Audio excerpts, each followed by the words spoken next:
जय शिव गोरक्ष, जय गुरु गोरक्षनाथ।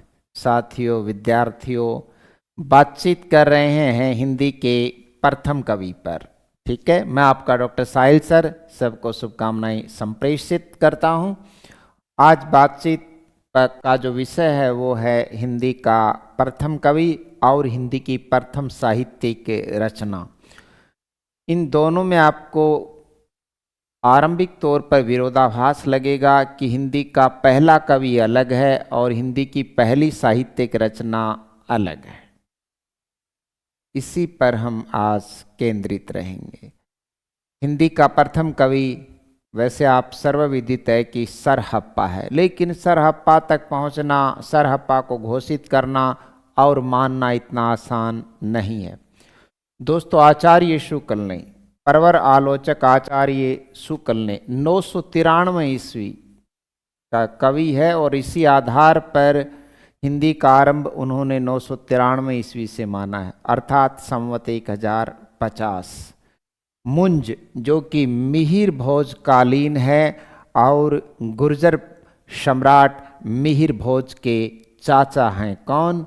राजा वाकपति मुंज, जो राजा भी है और कवि भी है, वो वाकपति है। यानी वाकपति का मतलब आप समझ गए, जिन पर वाणी का अधिपति है। वो वाणी का क्या है? अधिपति है, यानी जिस पर माँ सरस्वती की कृपा हो। इसलिए वाकपति मुंज जो कि मिहिर भोज के चाचा हैं।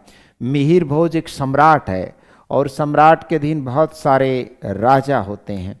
तो वाकपति मुंज जो है एक राजा है। राजा वाकपति मुंज जो कि मिहिर भोज कालीन है को हिंदी का पहला कवि माना है। मुंज को, जिनका पूरा नाम वाकपति मुंज, कवि माना है। जबकि शिव सिंह सेंगर ने अपने इतिहास ग्रंथ शिव सिंह सरोज 1883 ईस्वी में, शिव सिंह सरोज 1883 ईस्वी में पुष्य या पुंड को हिंदी का पहला कवि माना है। यहाँ आपको सोचना होगा, कई लोग पुष्य मित्र पढ़ा देते हैं। पुष्य मित्र हिंदी का कवि नहीं है। पुष्य मित्र अपभ्रंश भाषा का कवि है और एक जैन कवि है। पुष्य मित्र अलग कवि है और वो अपभ्रंश का समर्थ रचनाकार है, वो हिंदी भाषा का कवि नहीं है। तो शिव सिंह सेंगर का जो पुष्य है, ये पुंड है, ये अलग कवि है।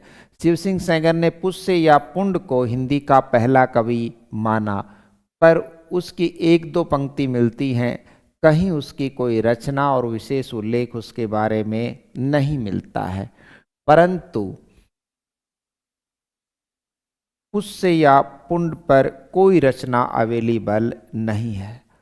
अब एक निष्कर्ष पर आते हैं। परंतु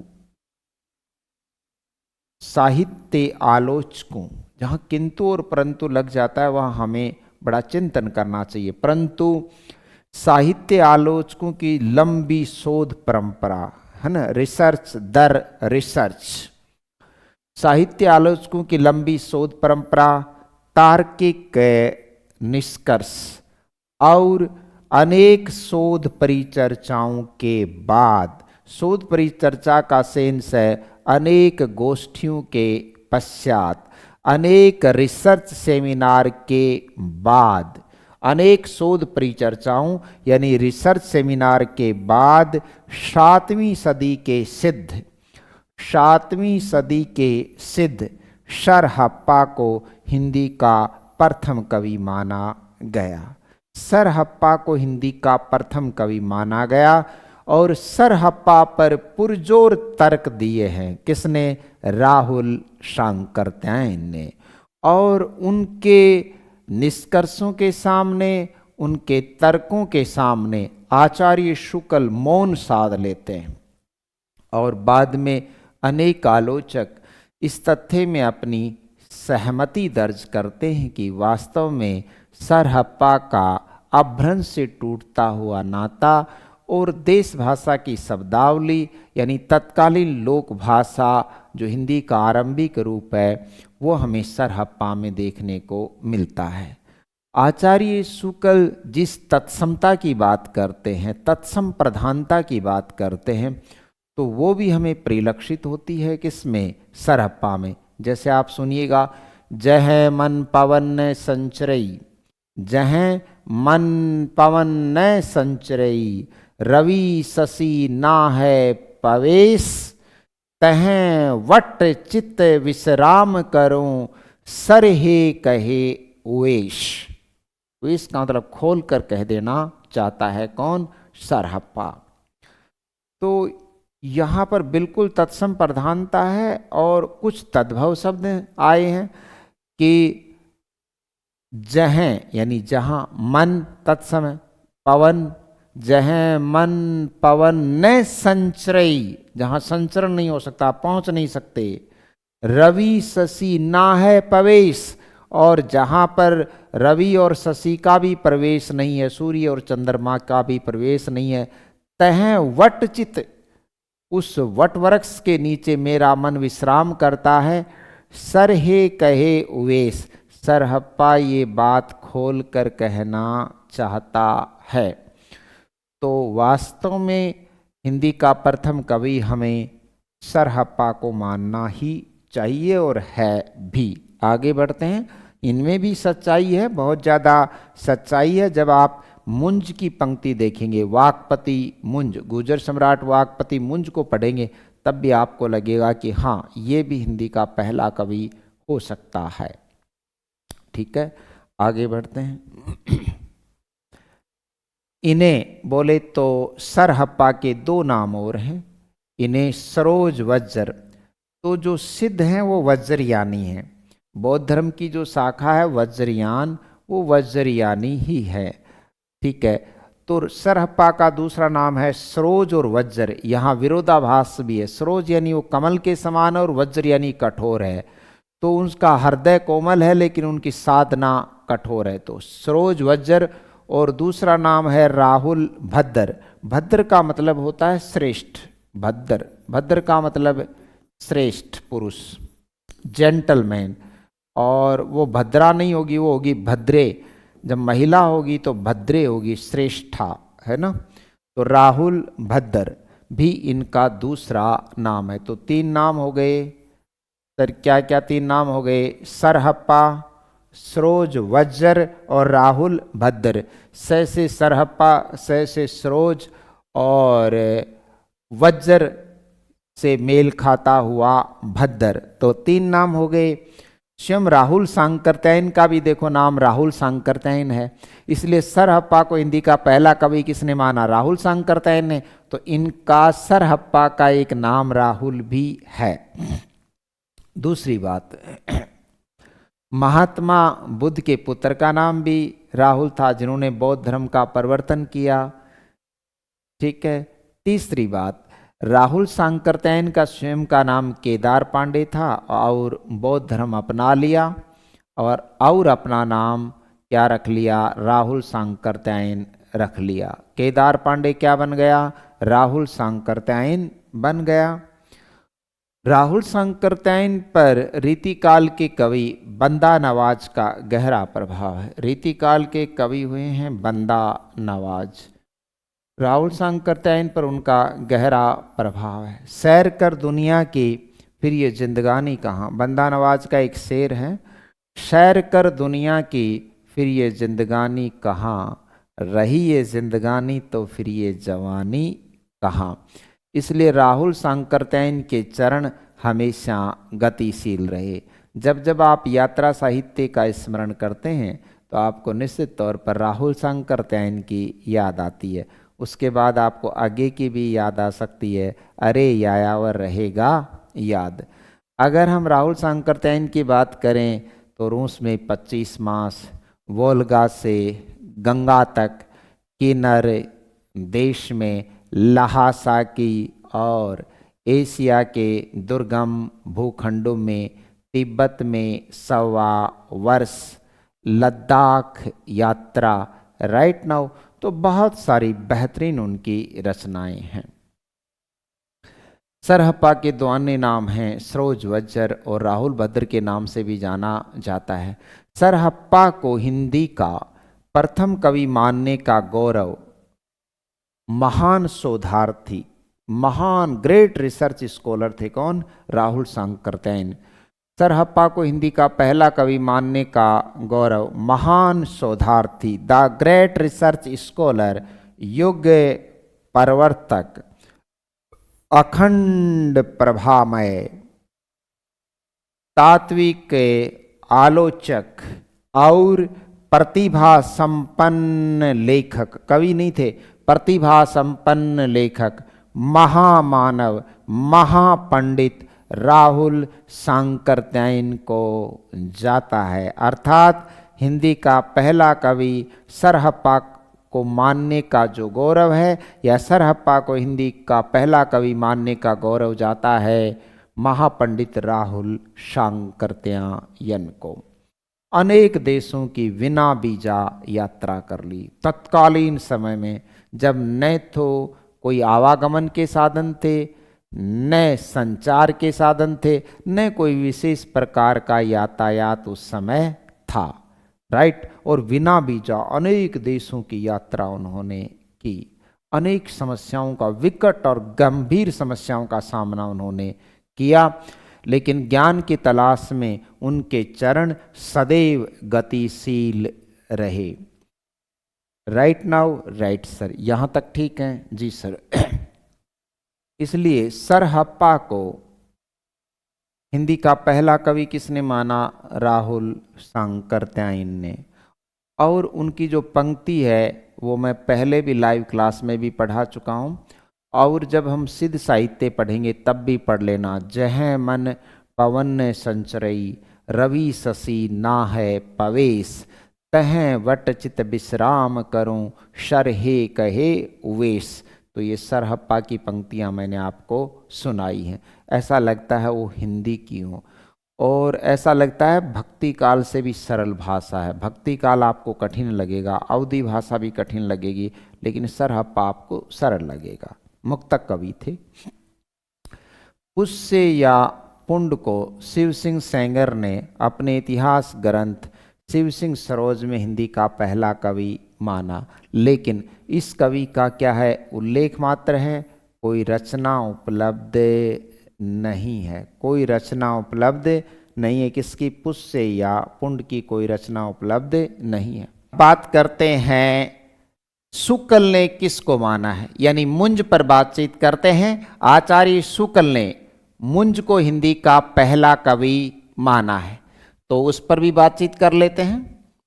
ये रहा आपका मुंज और आचार्य शुक्ल। परवर आलोचक आचार्य शुक्ल ने मुंज को हिंदी का पहला कवि माना। शुक्ल के अपने मानदंड रहे हैं और अन्य लोगों के भी अपने मानदंड रहे हैं। वाक्पति मुंज को आचार्य शुक्ल हिंदी का पहला कवि मानते हैं। वाक्पति मुंज जो कि राजा भोज के चाचा थे, ये वाक्पति थे, मतलब इन पर सरस्वती माता की कृपा भी थी, इसलिए इनको पूरी तरह से वाक्पति मुंज कहा जाता है। ये राजा भी थे, राइट, और राजा भोज के ये चाचा थे। राजा भोज सम्राट थे, लेकिन इनके चाचा एक राजा थे। तो इस पर बातचीत कर लेते हैं। एक सैंपल और एक वानगी देखते हैं। किसकी? मुंज की। एहू जम्मू, ये है जन्म। एही जम्मू नगहें, गिएऊ भड़, श्री खग्गू न भग्गू, तिखा तुरिये ने माणिया, गोरी गले ने लग्गू। यानी उस व्यक्ति का, उस पुरुष का, उस वीर पुरुष का जीवन व्यर्थ गया। ए है यानी यह, जम्मू यानी जन्म, नगह यानी नगण्य हो गया। जीवन क्या हो गया? नगण्य। नगण्य का मतलब व्यर्थ। गिएऊ यानी हो गया। किस पुरुष का जीवन व्यर्थ हो गया? भड़ श्री खग्गन भग्गू। भड़ यानी वीर, जिसने वीर के सिर पर, श्री यानी सिर पर, खग्गू यानी खड़ग, खग्गू यानी खड़ग अर्थात तलवार, न भग्गू यानी उस पर वार न किया हो। उस वीर का जन्म व्यर्थ हो गया जिसने अपने इस जीवन में किसी वीर के सिर पर तलवार का वार न किया हो। तो यहां हमें जगनीक की याद आती है परमाल रासो की। वीरता देखिए, एह एहू जम्मू यानी यह जन्म, नगह यानी नगण्य हो गया, नगह यानी नगण्य है, नगण्य का अर्थ है व्यर्थ हो गया। भड़ यानी वीर, श्री यानी सिर, खग्गू यानी खड़ग, खड़ग यानी तलवार, न भागू भग्गू यानी उसने वार न किया हो किसी वीर के सिर पर तलवार का, उस व्यक्ति का जन्म व्यर्थ हो गया। और आगे क्या कहता, तुरिये यानी तुरंग, तुरंग यानी घोड़ा, तिखा तिरिये और जिसने तीखे घोड़े की सवारी न की हो, तिखा तुरिये घोड़ा, न माणिया जिस पर उसने जीर्ण न मांडी हो, क्या न मांडी हो, जीर्ण न मांडी हो, और तेज घोड़े पर जिसने सवारी नहीं की हो, तिखा तेज घोड़े पर जिसने सवारी न की हो, जीर्ण न मांडी हो, और गोरी गली न लगू जो विशेष किसी विशेष प्रकार की नारी के गले न लगा हो, उस व्यक्ति का जीवन व्यर्थ चला गया। तो ये भाषा है वाक्पति मुंज की, लेकिन इसमें तत्सम प्रधानता नहीं है। इसमें हिंदी के उस स्वरूप का दीदार कम द्रष्टव्य है जो हमें सरहप्पा की भाषा में दिखाई देता है। क्योंकि सरहप्पा को सुनिए, जह मन पवन ने संचरई, रवि शशि ना है पवेश, तह वट चित विश्राम करो, सर हे कहे उवेश। तो सरहप्पा की भाषा ज़्यादा इस मामले में सटीक है बनस्पत कविवर मुंज के। और पढ़ते हैं और इसकी बानगी देखते हैं मुंज की, क्योंकि इतनी आसानी से हम इसको नेगेटिव नहीं कर सकते, यानी अप्रोच को नकार नहीं सकते, क्योंकि जिसे आचार्य शुक्ल ने हिंदी का पहला कवि माना हो उस पर हमें बात करनी चाहिए। आगे बढ़ते हैं। ये पंक्तियां किसकी हैं? मुंज की। साथियों और दोस्तों, ये पंक्तियां किसकी हैं? मुंज की हैं। ठीक है, आगे बढ़ते हैं। आपन पई प्रभु होइयु,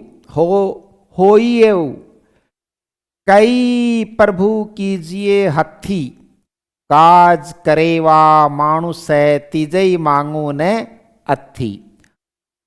आपन पई, पई यानी होना, प्रभु होयई या तो आप अपने आप राजा बन जाओ या अपने आप प्रभु बन जाओ, आप संप्रभुता संपन्न राजा बन जाओ।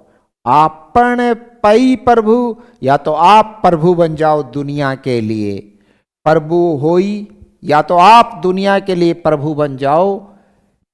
कई या फिर, कई का मतलब है या, अगर आप प्रभु नहीं बन सको, कई यानी क्या, यानी या फिर प्रभु कीजिए हथी, यानी ईश्वर को अपनी मुट्ठी में बंद कर लीजिए, ईश्वर को अपने हाथ में कंट्रोल कर लीजिए, यानी भक्ति कीजिए जिससे ईश्वर आपकी मुट्ठी में आ जाए। ये दो ही रास्ते हैं मानुष के सामने, पुरुष के सामने दो ही रास्ते हैं। काजू यानी कार्य के, करेवा मानुष, मनुष्य, मनुष्य है यानी मनुष्य के पास ये कार्य करने के दो ही रास्ते हैं। सर, कार्य करने के दो ही रास्ते क्या हैं? आपन पई प्रभु, या तो आप अपने आप प्रभु बन जाओ या प्रभु को अपने हथी में, हाथ में रखो। हाथ में रखने का मतलब है उस पर अपना प्रभुत्व स्थापित करो, उसको अपनी बात मनवाने के लिए आप भक्ति, मंत्र, शक्ति इत्यादि का ध्यान करो। काजू करेवा मानस, ये दो ही काज मनुष्य कर सकता है। तीजऊ मागो ने अथी, तीसरा मार्ग, मागु यानी मार्ग, न यानी नहीं, अत्थि यानी यहाँ, मनुष्य के लिए यहाँ पृथ्वी लोक पर तीसरा मार्ग नहीं है। आपन पई प्रभु हो, या तो आप स्वयं ईश्वर बन जाओ या ईश्वर को अपने हाथ में ले लो, अपने अधीन कर लो, अपने कंट्रोल में कर लो। काज करेवा मानुष, यही दो काज ही मनुष्य पुरुष को, वास्तविक पुरुष को करनी चाहिए। तीजू मागुन अथी, यहाँ पर तीसरा मार्ग इस लौकिक संसार में नहीं है। तीसरा मार्ग इस लौकिक संसार में और कोई नहीं है। पंक्ति किसकी है? मुंज की, कविवर मुंज, वाक्पति मुंज कहिए प्यार से। क्या कहिए? वाक्पति मुंज। या तो स्वयं प्रभु हो जाओ या प्रभु को अपने वश में करें। कार्य करने वाले मनुष्य के लिए तीसरा मार्ग इस लौकिक संसार में और कोई नहीं है। आगे और देख लेते हैं। जामति, जो बुद्धि, पच्छई संपजई यानी बाद में संपजई, जो बाद में पैदा होती है। संपजई यानी संपन्न होती है या पैदा होती है। जामती पच्छई संपजई, सामती पहीली होई, मुंज भणई मृणाल वई, विधन बेढ़ई कोई। पहले इसके प्रसंग को समझते हैं। प्रसंग यह है कि तेलप नरेश को, कौन से नरेश को? प्रसंग यह है तेलप नरेश को मुंज ने, राजा मुंज ने 6 बार पराजित किया। राजा मुंज ने कितनी बार? 6 ऑफ द टाइम, 6 बार पराजित कर दिया। किसको? मुंज को। सॉरी, मुंज ने पराजित कर दिया। किसको? तेलप नरेश को पराजित कर दिया। किसने कर दिया? वाक्पति राजा मुंज ने तेलप को 6 बार पराजित कर दिया। उसके बाद अगले युद्ध में इस सफल विजेता और सारस्वत पुत्र यानी कवि, सारस्वत पुत्र मुंज को, क्योंकि कवि होता है तो वो संवेदनशील होता है, उसने 6 बार युद्ध में पराजित करके तेलप नरेश को छोड़ा। लेकिन तेलप नरेश ऐसा ढीठ व्यक्ति था कि उसने फिर युद्ध किया। उसको पता था मुंज मारेगा नहीं और हो सकता है मैं जीत जाऊं, और इस बार तेलप नरेश ने वाक्पति राजा मुंज को बंदी बना लिया। क्योंकि कभी सेंसिटिव होता है, पिछले 6 बार में मारा नहीं, अब बंदी बना लिया। किसको? मुंज को। और वहाँ पर जब मुंज को ले जाया गया तो बहुत सारे लोग उसको देखने आए कि इसने मुंज को बंदी बनाया है। मुंज को देखने वालों में राजा तेलप की बहन भी थी। राजा तेलप की बहन मृणालवती भी थी। राजा तेलप की बहन भी थी। कौन? मृणालवती। और फिदा हो गई किस पर? राजा मुंज पर, कि बंदी बनाया है तो भी किसको? मुंज को पहली बार। तो लोग देखने आए और उन देखने वालों में राजमहल से तेलप नरेश की बहन मृणालवती भी थी। और पहले ही दीदार में प्रथम दर्शन जन्य प्रेम हो गया मृणालवती से। किसको? राजा मुंज को। तब कहते हैं कौन? राजा मुंज कहते हैं अपनी बंधी अवस्था में, क्या कहते हैं? मृणालवती को संबोधित करते हुए क्या कहते हैं? ये बुद्धि अगर मुझ में पहले आ जाती तो मैं पता नहीं कितनी बार तेलप नरेश को मार देता, और मैंने पराजित करके हर बार छोड़ा है, इसलिए आज मैं बंधी अवस्था में हूं। कौन कह रहा है? मुंज। जामती यानी जो बुद्धि, पच्छई संपज्जई, पच्छई यानी पश्चात, पश्चात यानी बाद में, मनुष्य में जो बुद्धि बाद में पैदा होती है, घटना घटने के बाद। जामति यानी जो बुद्धि, मति यानी बुद्धि, जा यानी जो बुद्धि बाद में पैदा होती है, घटना घटने के बाद। सामति वो बुद्धि पहली होई, अगर वो पहले संपजई, अगर वो पहले पैदा हो जाती तो। मुंज भणई, भणई यानी कह रहा है, भण रहा है। भण का मतलब कहना और भड़ का मतलब होता है योद्धा।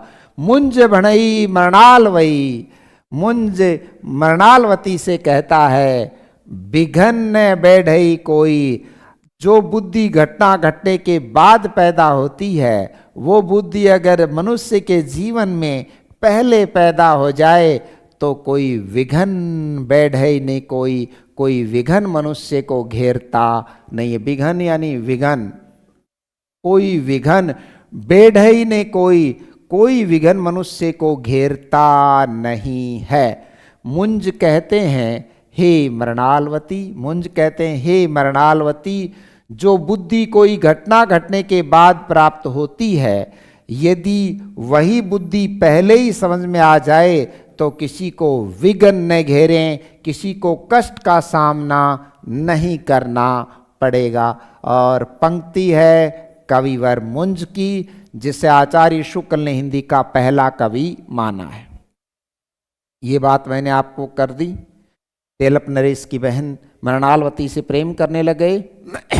आगे बढ़ते हैं। मुंज सफल विजेता होने के साथ साथ कविवर मुंज, जिसे आचार्य शुक्ल ने हिंदी का पहला कवि माना है, मुंज एक सफल विजेता होने के साथ ही कवियों एवं विद्वानों के आश्रयदाता भी थे, आश्रयदाता भी थे।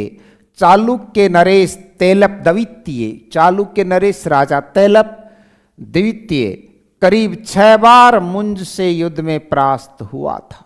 कितनी बार? 6 बार युद्ध में पराजित हुआ था, किंतु 7वीं बार युद्ध जीत लिया। किसने? तेलप ने, राजा तेलप ने। किंतु 7वीं बार युद्ध जीतकर इन्हें बोले तो राजा मुंज को, इन्हें बंदी बना लिया और बाद में मुंज की हत्या भी करवा दी थी। बाद में मुंज की हत्या करवा दी किसने? तेलप, नरेश तेलप द्वितीय ने। मुंज जब बंदी थे, वो प्रसंग मैंने आपको सुना है।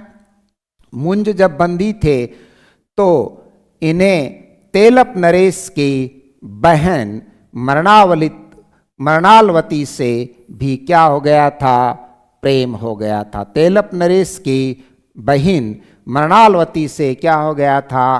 प्रेम हो गया था। तब उन्होंने उक्त पंक्ति कही। तो दोस्तों ये थे राजा मुंज, जिसे आचार्य शुक्ल ने हिंदी का पहला कवि माना है। स्वयंभू पौम चरिव के रचनाकार, रिठनेमी चरिव के रचनाकार, स्वयंभू छंद के रचनाकार जैन कवि स्वयंभू है। तो ये तो अपभ्रंश का कवि है, जिसे रामकुमार वर्मा ने अपने हिंदी साहित्य के आलोचनात्मक इतिहास 1938 में हिंदी का पहला कवि माना है, लेकिन ये हिंदी का नहीं है। इसीलिए रामकुमार वर्मा ने आदिकाल को 2 भागों 2 नाम दिए, संधि का, संधि व चारण काल। तो संधि काल में तो उन्होंने अपभ्रंश भाषा के कवियों को ले लिया और चारण काल में रासो साहित्य को ले लिया। तो स्वयंभू को हिंदी का पहला कवि मान रहे हैं डॉक्टर रामकुमार वर्मा। और स्वयंभू के बारे में आपने कई मर्तबा पढ़ा है और आगे भी पढ़ेंगे। जब हम आदिकालीन साहित्य का वर्गीकरण करेंगे तो उसमें 6 प्रकार का साहित्य आदिकाल में मिलता है। तो उन 6 प्रकारों में एक आएगा जैन साहित्य, और उसमें स्वयंभू बहुत अच्छे कवि हैं अपभ्रंश भाषा के। शालिभद्र सूरी को, किसको? शालिभद्र सूरी को गणपति चंद्र गुप्त ने अपने हिंदी साहित्य का वैज्ञानिक इतिहास, हिंदी साहित्य का वैज्ञानिक इतिहास 1965 में हिंदी का पहला कवि घोषित करते हैं। शालिभद्र सूरी भी जैन कवि हैं, जो कि भरतेश्वर बाहुबली रास के रचनाकार हैं। भरतेश्वर बाहुबली रास की रचना 1184 ईस्वी में हुई और इसके रचनाकार शालिभद्र सूरी को हिंदी का पहला कवि माना गणपति चंद्र गुप्त ने, लेकिन ये कतई तार्किक नहीं है। तो अब्दुर रहमान जो संदेश रासक के रचनाकार हैं, बहुत ही बेहतरीन कवि हैं। हिंदी में जो संदेश परंपरा शुरू होती है वो संदेश रासक से ही शुरू होती है। संदेश रासक से जो संदेश परंपरा शुरू हुई कि कुरजाए संदेशो भारो लेती जा, है ना, जो संदेश रासक से जो हिंदी में संदेश परंपरा शुरू हुई, वो रीति काल में प्रतिफलित होती होती आधुनिक काल में पहुंच करके पूर्णतः प्रतिफलित हो जाती है प्रिय प्रवास में, पूर्णतः प्रतिफलित हो जाती है प्रिय प्रवास में। लेकिन बीच में भी मध्यकाल की बात करें तो जायसी के पद्मावत में भी संदेश परंपरा बखूबी से निर्वहन की गई है, बखूबी से उड़ान लेती हुई दिखाई दे रही है। इसलिए संदेश रासक के रचनाकार हैं अब्दुल रहमान, और अब्दुल रहमान को हिंदी का पहला कवि माना हजारी प्रसाद द्विवेदी ने। Also right sir. आगे बढ़ते हैं। अमीर खुसरो को भी अनेक कुछ विद्वान क्या मानते हैं, हिंदी का पहला कवि मानते हैं, लेकिन अमीर खुसरो का जो जीवन काल है वो 1255 ईस्वी से शुरू होता है। इसलिए 1255 ईस्वी से जीवन काल, तो ये तो आदिकाल का अंत हो गया।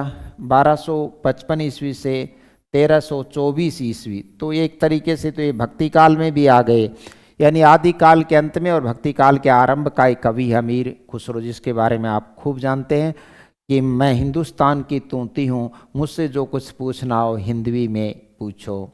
दो सुखने, गज़लें, मुकरियाँ और खालिक बारी, जो कि इनका शब्दकोश है फारसी हिंदी का, उससे आप वाकिफ़ हैं। अच्छा, भाषा को भी आप समझें। कुछ टीचर्स हो सकता है आपको ये पढ़ा दें हिंदी फारसी का शब्दकोश है, तो ये गलत हो जाएगा। वहाँ ये हो जाएगा हिंदी का फारसी के बारे में अर्थ बताया, जबकि वो है फारसी टू हिंदी, यानी फारसी शब्द फिर उसका हिंदीकरण उन्होंने किया है। किसने? अमीर खुसरो ने। इसलिए अमीर खुसरो और फैजी ने काफ़ी हिंदी भाषा को फारसी के साथ आत्मसात किया। दूसरा एक कवि है मध्यकाल में, आप पढ़ेंगे फैजी, बहुत अच्छा कवि है फैजी। ठीक है, अमीर खुसरो को तोताए हिंद कहा जाता है, तो इसलिए हमने लिख दी ये बात।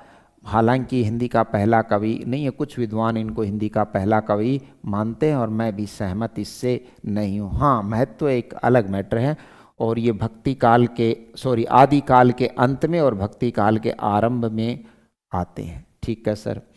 वास्तव में सरहप्पा की कविता में अपभ्रंश का साहित्यिक रूप छूट गया था, यानी अपभ्रंश का है, जैसे स्वयंभू भी अपभ्रंश का ही है, तो संदेश रासक में भी अपभ्रंश शब्दावली ही ज़्यादा है। शालिभद्र सूरी तो स्वयं अपभ्रंश का कवि है। इसलिए वस्तुतः सरहप्पा की कविता में अपभ्रंश का साहित्यिक रूप छूट गया था, और बोलचाल की भाषा, देश भाषा, लोक भाषा, बोलचाल की जो आरंभिक हिंदी है प्रयुक्त हुई है किसकी रचनाओं में? सरहप्पा की रचनाओं में बोलचाल की भाषा जो आरंभिक हिंदी है, जिसे चंद्रधर शर्मा गुलेरी ने पुरानी हिंदी कहा है, उसका रूप प्रयुक्त हुआ है। तो हमें सरहप्पा को हिंदी का पहला कवि मानना चाहिए। ठीक है सर। वरण्य विषय अगर देखें सरहप्पा का, तो उसमें भक्ति काल का बीज हमें दिखाई देता है। कथानक जो उनका वरण्य विषय है, जिस बात पर उन्होंने कथ्य किया है या किसी चीज़ को कथा है, जो स्क्रिप्ट है उनकी, वरण्य विषय और चेतना की दृष्टि से भी उनका काव्य, उनका बोले तो सरहप्पा का, उनका काव्य हिंदी साहित्य के भक्ति काल का बीजांकुर भी है, कि जो बीज हमें सरहप्पा में दिखाई देता था वो भक्ति काल में आके पूरी तरह से पल्वित और पोषित होता है कबीर और अन्य संत कवियों के रूप में। तो जो हठ योग साधना है, जो वज्रयान है, जो इंगला पिंगला सुषुम्ना नाड़ी पर आधारित हैं, मणिचक्र हैं इत्यादि, वन्य विषय और चेतना की दृष्टि से भी उनका काव्य हिंदी साहित्य के भक्ति काल का बीजांकुर है। और आगे बढ़ते हैं। 84 सिद्धों की जो काव्य चेतना थी, एक साथ तो 84 हुए नहीं, धीरे धीरे 7वीं से 9वीं सदी तक 84 सिद्धों की काव्य चेतना के अनेक तत्व है। 84 इन्हीं 84 सिद्धों की काव्य चेतना के अनेक तत्व है। नाथ संप्रदाय, वाया नाथ संप्रदाय, 9वीं सदी में नाथ संप्रदाय का बाहुल्य हुआ।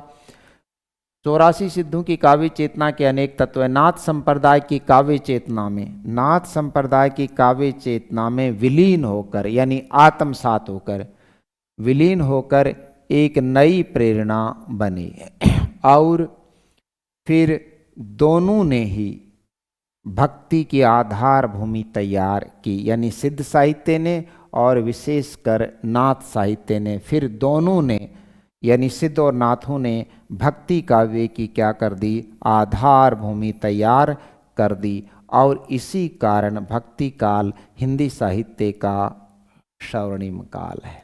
क्या है? स्वर्णिम काल है। राइट, गरियर्सन ने कहा है। ठीक है सर, ठीक है भाई। सिद्ध साहित्य से नाथ साहित्य का विकास हुआ।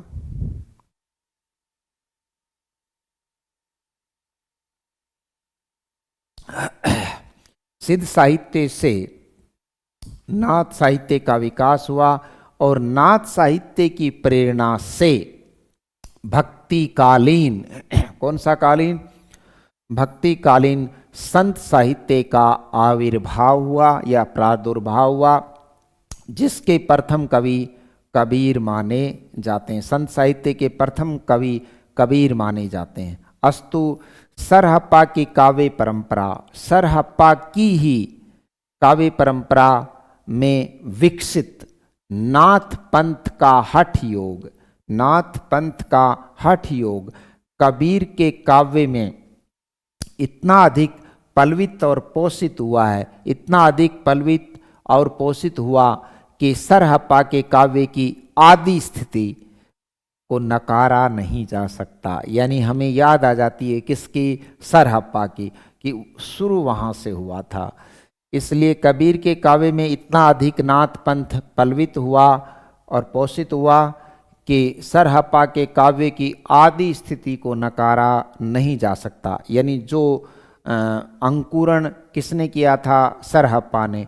वही एक वटवृक्ष के रूप में पल्वित और पोषित हुआ भक्ति काल में आकर, विशेषकर कबीर के काव्य में। Right, right sir. अब आता है प्रथम कवि, हमने तय कर लिया सरहप्पा।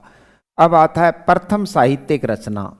विरोधाभास इस बात का है कि प्रथम कवि की रचना ही प्रथम साहित्यिक रचना होनी चाहिए, लेकिन यहाँ आपको थोड़ा अलग हटना पड़ेगा। इसलिए क्योंकि सरहप्पा एक मुक्तक कवि थे, उन्होंने कोई प्रबंध काव्य या खंड काव्य इस तरह का कुछ नहीं लिखा, वो मुक्तक लिखते थे और मुक्तक में अलग अलग स्वरूप हो जाते हैं और दोहा उनका प्रसिद्ध छंद रहा, इसलिए दोहा कोश उनकी रचना भी है। लेकिन उसमें संपूर्ण साहित्यिक अवबोध नहीं है। साहित्य की जो संपूर्ण प्रवृत्तियां हैं वो हमें मुक्तक में परिलक्षित नहीं होती। अगर संपूर्ण साहित्य की प्रवृत्तियों का अध्ययन करना हो तो हमें प्रबंध काव्यों की जरूरत होती है। इसीलिए हम आदिकाल में रासो साहित्य की प्रवृत्तियों को विशेषतः संकलित करते हैं। भक्ति काल में जाते हैं तो रामचरितमानस आदि पर हम ज़्यादा जोर देते हैं। तो आप सुनिएगा, हिंदी के प्रथम कवि सरहप्पा, गोलगप्पा नहीं, सरहप्पा की जो रचनाएं मिली हैं ये सभी मुक्तक हैं। ये सभी क्या हैं? मुक्तक हैं। अतः प्रथम रचना के नाम पर, अतः प्रथम रचना के नाम पर किसी एक पुस्तक को प्रस्तुत नहीं कर सकते हम कि ये लो, है ना। एक पुस्तक कौन सी दिखाई? तो मुक्तक काव्य उन्होंने लिखा, अलग अलग प्रकार के दोहे उन्होंने लिखे। अतः प्रथम रचना के नाम पर किसी एक पुस्तक, जैसे हम रामचरितमानस दिखा दें, ऐसे कोई पुस्तक नहीं दिखा सकते, या पौम चरिव दिखा दें, राइट, रिठनेमी चरिव, ऐसे। अतः प्रथम रचना के नाम पर किसी एक पुस्तक को प्रस्तुत नहीं किया जा सकता। किसकी पुस्तक को? सरहप्पा की को। हाँ, महापंडित राहुल सांकरत्यायन ने एक किताब लिखी है, संपादित की है, हिंदी काव्य धारा, जहाँ से प्रस्फुटित हुई है। महापंडित राहुल सांकरत्यायन ने हिंदी काव्य धारा, यानी जहाँ से उसका बीज वपन हुआ है, जहाँ से उसका अंकुरण हुआ है, राहुल सांकरत्यायन ने अपनी किताब हिंदी काव्य धारा में सरहप्पा की कुछ रचनाओं का संग्रह किया है, लेकिन वो भी पूरी तरह से क्या है? मुक्तक है। और आपको ये याद रखना होगा कि हिंदी काव्य धारा के संपादक पुस्तक का पुस्तक को स्वरूप में लेने वाले कौन हैं? राहुल सांकरतैन। और हिंदी काव्य धारा में सरहप्पा की कुछ रचनाओं को उन्होंने संकलित भी किया है। Right now, right sir. Rahul ने यानी राहुल सांकरतैन ने, सरहप्पा का भी नाम राहुल भद्र है, राहुल सांकरतैन ने सरहप्पा का समय 769 ईस्वी माना है जब उनकी रचनाएं विशेषकर सामने आई हैं। इससे पहले कई सारे सिद्ध हुए हैं। ठीक है। यदि एक ग्रंथ के रूप में, यदि एक ग्रंथ के रूप में हिंदी की प्रथम रचना का, हिंदी की प्रथम रचना का निर्धारण करना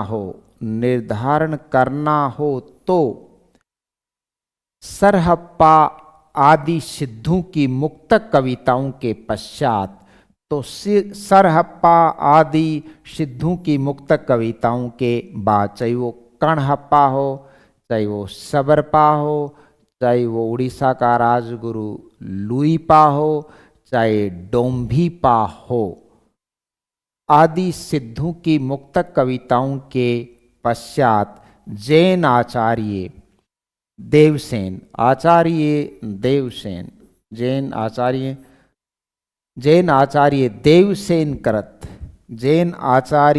देवसेन कृत श्रावकाचार, श्रावक का अर्थ होता है गृहस्थी, किस प्रकार का आचार करता है, व्यवहार करता है। तो सरहप्पादि सिद्धों की मुक्तक कविताओं के पश्चात जैन आचार्य देवसेन कृत श्रावकाचार ग्रंथ का नाम लिया जा सकता है।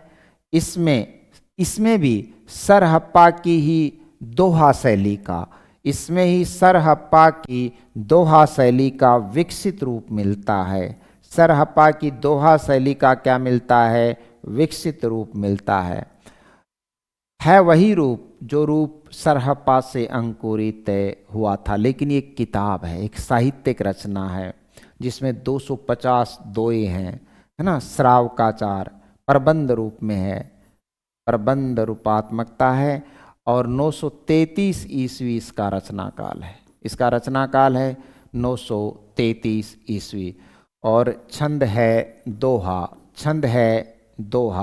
सर कितने दोहे हैं? 250। कितने दोहे हैं? 250। 3%।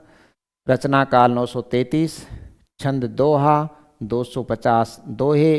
प्रथम साहित्यिक रचना श्रावकाचार, आचार्य देवसेन 5%। और श्रावक का मतलब होता है गृहस्थ धर्म का, इसमें गृहस्थी को कैसे व्यवहार करना चाहिए, तो उस पर ये केंद्रित है। आचार्य देवसेन ने इस ग्रंथ में 250 दोह में श्रावक धर्म का वर्णन किया। श्रावक यानी गृहस्थ। देवसेन ने इस ग्रंथ में 250 दोह में श्रावक धर्म का वर्णन किया है। गृहस्थ धर्म उस वर्णन का केंद्र है, यानी श्रावकाचार उस कृति का केंद्र बिंदु है। गृहस्थ धर्म उस वर्णन का जो श्रावकाचार में हुआ है का केंद्र बिंदु है। अतः इसमें साहित्यिक तत्वों का अभाव नहीं है, साहित्य के जो मानदंड है, अतः इसमें साहित्यिक तत्वों का अभाव नहीं है। इस दृष्टि से ग्रंथ के रूप में यह यानी श्रावकाचार हिंदी की प्रथम साहित्यिक रचना है। हिंदी की कौन सी रचना है? प्रथम साहित्यिक रचना है। तो हम प्रथम साहित्यिक रचना का भी निर्धारण कर चुके हैं। Right now, right sir. आगे बढ़ते हैं।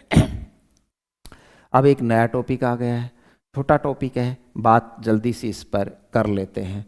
रासो शब्द पर काफ़ी विवाद है, लेकिन ये विवाद होना ही नहीं चाहिए। मैं 1 मिनट में इसको सल्टा देता हूँ। रस से बना है रास, और रास की अर्थव्याप्ति रासो है। यानी आप जो है कृष्ण साहित्य में भी रासो देखते हैं। रासो यानी रस की अधिकता को रासो कहा गया है, इतना आप मान लीजिए।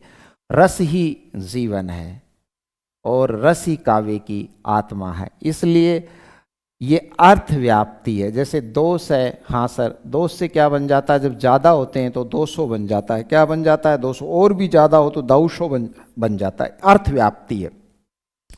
फिर भी इसमें 2-3% बनते हैं।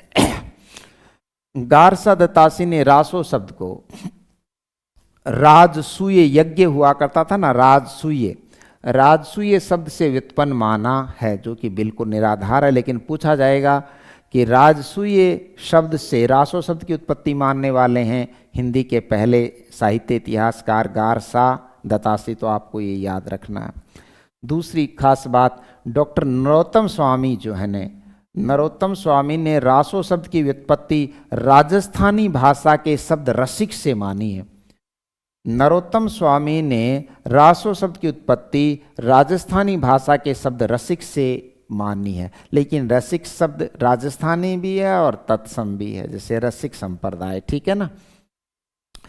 तो आपको ये याद रखना है, राजसूय से गारसा दत्तासी ने और रसिक शब्द से मानी है नरोत्तम स्वामी ने। नीचे आते हैं, आचार्य रामचंद्र शुक्ल ने रासो शब्द का संबंध रसायन से जोड़ दिया है। यानी रसायन, रस का आयन, रसायन न अण में कन्वर्ट हो जाता है, ठीक है ना। तो आचार्य शुक्ल रासो शब्द को रसायन से जोड़ते हैं। जैसे जो नाल रसायन आरंभ ही शारदात उठी ब्रह्म कुमारी 1200 बहुत्रा, क्या लिखते हैं बीसल देव रासो के रचनाकार नरपति नालय लिखते हैं 1200 बहुत्रा जेठ बधी नौमी बुधवारी, 1200 बहुत्रा जेठ बधी नौमी बुधवारी, नालह रसायन आरंभ ही शारदा तूठी ब्रह्म कुमारी। नालह रसायन आरंभी शारदा तूठी ब्रह्म कुमारी। तो आचार्य शुक्ल रासो शब्द का संबंध जो है वो रसायन से जोड़ते हैं। 3 विद्वान आपके सामने, आगे बढ़ते हैं। रासो शब्द की उत्पत्ति के संबंध में 20वीं सदी के बाण भट्ट आचार्य हजारी प्रसाद द्विवेदी का मत अधिक तार्किक और समीचीन है। द्विवेदी का मत सर्वाधिक समीचीन है। उन्होंने संस्कृत के रासक शब्द से, और मैं भी यही कह रहा हूँ रास, उन्होंने संस्कृत के रासक, जबकि नरोत्तम स्वामी ने रसिक से मानी है। नरोत्तम स्वामी ने रसिक से नरोत्तम स्वामी मानते हैं, ठीक है। हजारी प्रसाद द्विवेदी ने संस्कृत के रासक शब्द से इसे व्युत्पन्न माना है, उत्पत्ति मानी है रासों की। उनके अनुसार रासक एक छंद भी रहा है, बिल्कुल सही बात है। उनके अनुसार रासक एक छंद भी है और काव्य भेद भी है। रासक एक छंद भी है और काव्य का भेद भी है, जिसे हम रासो साहित्य कहते हैं। अपभ्रंश भाषा में 29 मात्राओं का एक छंद प्रचलित भी रहा है। अपभ्रंश साहित्य में 29 मात्राओं का एक छंद प्रचलित रहा है, जिसे रास या रासा कहते थे। रास या रासा कहते थे। यही रास या रासा अपनी अर्थ व्याप्ति में रासो कहलाता है। अस्तु हजारी प्रसाद द्विवेदी जो है रासो शब्द की उत्पत्ति रासक से मानते हैं, जो कि तत्सम शब्द है। क्या है? तत्सम। और रास नाम का एक छंद भी अपभ्रंश साहित्य में हमें मिलता है, जो 29 मात्राओं का रहा था और काफी प्रचलन में रहा, जिसे रास या रासा कहते थे। और इसी से रासो शब्द की उत्पत्ति मानी हजारी प्रसाद द्विवेदी ने। ठीक है सर। प्रारंभ में आगे लिखते हैं हजारी प्रसाद, प्रारंभ में रास छंद केवल प्रेम परक रचनाओं में आता था, क्योंकि कृष्ण साहित्य में रास लीला है। तो प्रारंभ में जो है ना रास शब्द प्रेम परक काव्य, क्योंकि कृष्ण की रास लीला प्रेम परक है। प्रारंभ में रास छंद केवल प्रेम परक रचनाओं में प्रयुक्त किए गए। और प्रेम परक में किया भी जाना चाहिए। सर कैसे? क्योंकि रस काव्य की आत्मा है और उसमें भी श्रृंगार जो है रसों का राजा है, तो निश्चित तौर पर प्रेम काव्य ही रास ज़्यादा सटीक बैठेगा रास शब्द के लिए। प्रारंभ में रास छंद केवल प्रेम परक रचनाओं में प्रयुक्त किए गए, परंतु कालांतर में वीर रस में भी, वीर रस युक्त रचनाएं भी, परंतु कालांतर में वीर रस युक्त रचनाएं भी इसी छंद में लिखी गई। अपभ्रंश का जो रास छंद था उसी में लिखी गई, लिखी जाने लगी। ठीक है। अस्तु हजारी प्रसाद द्विवेदी ने जो तत्सम शब्द संस्कृत भाषा का है, रासक से रास शब्द की उत्पत्ति मानी, ये बिल्कुल सटीक है। प्रसिद्ध भाषा वैज्ञानिक, प्रसिद्ध आलोचक और पाठालोचन आलोचना के जनक। आलोचना के का एक प्रकार होता है पाठालोचन, एक काइंड ऑफ क्रिटिसिज्म। आलोचना का एक प्रकार होता है पाठालोचन। उसके जनक हैं डॉक्टर माता प्रसाद गुप्त। और मैं माता प्रसाद गुप्त की शिष्य परंपरा में दूसरे स्थान पर आता हूँ। साथियों, आपको याद रखना चाहिए कि मैं दुनिया की प्रख्यात आलोचक डॉक्टर माता प्रसाद गुप्त की शिष्य परंपरा में दूसरे स्थान पर आता हूँ। अस्तु डॉक्टर माता प्रसाद गुप्त ने एवं डॉक्टर दशरथ शर्मा ने, प्रख्यात आलोचक डॉक्टर दशरथ शर्मा ने भी आचार्य हजारी प्रसाद द्विवेदी के मत का समर्थन किया है। अतः अब यही मत प्राय मान्य है कि रासो शब्द की उत्पत्ति संस्कृत भाषा के तत्सम शब्द यानी रासक से हुई है, और ये मानने वाले हैं आचार्य हजारी प्रसाद द्विवेदी। तो हमने हिंदी के प्रथम कवि पर गंभीरता से विचार किया, निष्कर्ष निकाले। हिंदी की प्रथम साहित्यिक रचना पर विचार किया और निष्कर्ष निकाला। इसके बाद हमने रासो शब्द की व्युत्पत्ति पर विचार किया। पहला विचार हमने गारसा दत्तासी के शब्द पर किया, दूसरा विचार फिर हमने नरोत्तम स्वामी के शब्द पर किया है, तीसरा विचार हमने हजारी प्रसाद द्विवेदी पर किया है। हो सकता है एक और भी विचार बीच में आ गया हो। हजारी प्रसाद है, आपको फिर से देख लेना चाहिए। देखो, गारसा दत्तासी ने रासुए, नरोत्तम स्वामी ने रसिक और आचार्य शुक्ल ने रसायन, तीन विद्वान। हजारी प्रसाद द्विवेदी ने रासक शब्द से, नरोत्तम स्वामी ने रसिक से, तो हजारी प्रसाद द्विवेदी ने रासक शब्द से मानी है और काफ़ी गंभीर विवेचन इसका उन्होंने किया है। इसके बाद डॉक्टर माता प्रसाद गुप्त ने और डॉक्टर दशरथ शर्मा ने भी आचार्य हजारी प्रसाद द्विवेदी के मत का समर्थन किया है, जो कि सर्वाधिक समीचीन माना गया है। अस्तु हमने इन प्रमुख विद्वानों ने रासो शब्द पर क्या क्या विचार प्रकट किए, उनकी उत्पत्ति किस शब्द पर माने, इसको हमने ठीक से देखा है।